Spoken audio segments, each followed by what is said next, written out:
साणित्य स्वरर आज हूँ द्वितीय अध्याय। मु आपण मानू अनेक अनेक स्वागत जनाऊँ, अभिनंदन जनाऊँ। गत सप्ताह नयागढ़ पौरपाल श्रीमती निरुपमा खटेई और स्वामी श्रीकांत खटेई क्षमतार अपव्यवहार करी सरकारी जगह जबरदखल 3 डिसिमिल सरकारी जगह जबरदखल करने संगे संगे ता उपर एक 3 महला कोठा भी निर्माण करिसेंती। जमीर दाम 45 लाख ऊर्ध्व एवं से निजे 1 कोटी टका खर्च करी बिना प्लान ने म्युनिसिपालिटी प्लान भी मंजूर करना ये बेनियम काम कहीता कथा आपण दृष्टि आकर्षण करी।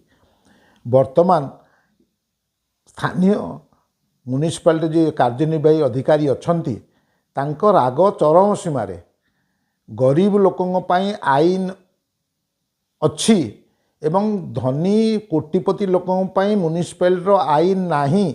से माने जोटी पारे सेठी घर करेंगे, जोटी पारे सेठी होटेल करेंगे, जोटी पारे सेठी खाइबे, जोटी पारे सेठी गाड़ी पार्किंग करेंगे। हेतिपाई कार्यनिर्वाही अधिकारी निघा नाही, किंतु गरीबों उपरे शत सिंहर बल।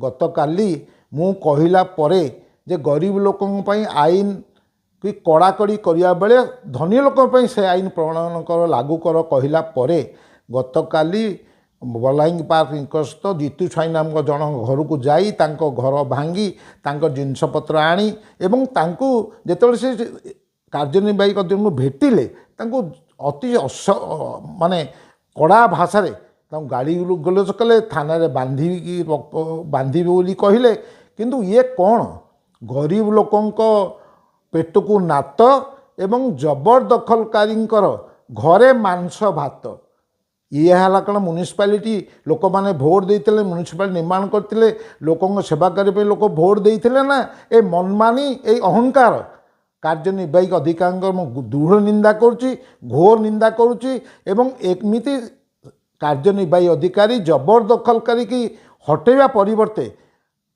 समय कालक्षेप नीति अवलंबन कर जबरदखल कोर्ट को जीव एवं कोर्ट रिलीफ पाइबापी पर्याप्त सुजोग दि जाऊँगी। मु ए कथा माननीय मुख्यमंत्री दृष्टि आकर्षण करी जिलापाल महोदय को अनुरोध भी करी हस्तक्षेप करने। जदि एक न हुए मु तो आमरण अनशन करी ता बाद कोर्टर आश्रय नेबी।